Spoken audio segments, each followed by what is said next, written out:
अस्सलाम वालेकुम अहबाब। आज आप अहले ज़ौक़ अहबाब की खिदमत में मैं मनान कदीर मनान के मजमूए मुझे तुमसे मोहब्बत है से खूबसूरत इंतखाब पेश करने जा रही हूँ। उम्मीद है आपको पसंद आएगा और आप अपनी कीमती आरा से नवाजेंगे।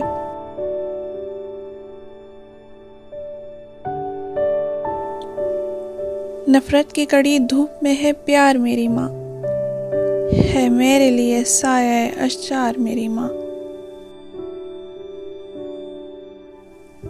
करती है शबो रोज़ दुआ मेरे लिए वो, हर वक्त मुसल्ले पे है बेदार मेरी माँ।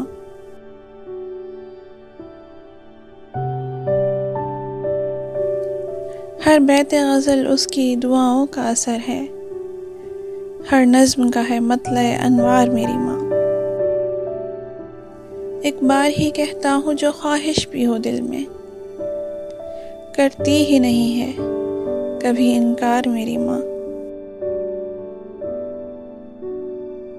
हर बार ज़माने ने मिटाना मुझे चाहा, मिटने से बचाती रही हर बार मेरी माँ।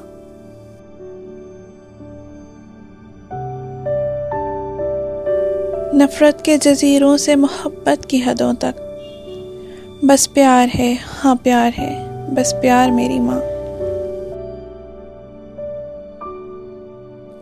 क्या रखेगी मन्नान से लालच कोई यारो, रखती है बहुत दौलत ईसार मेरी माँ।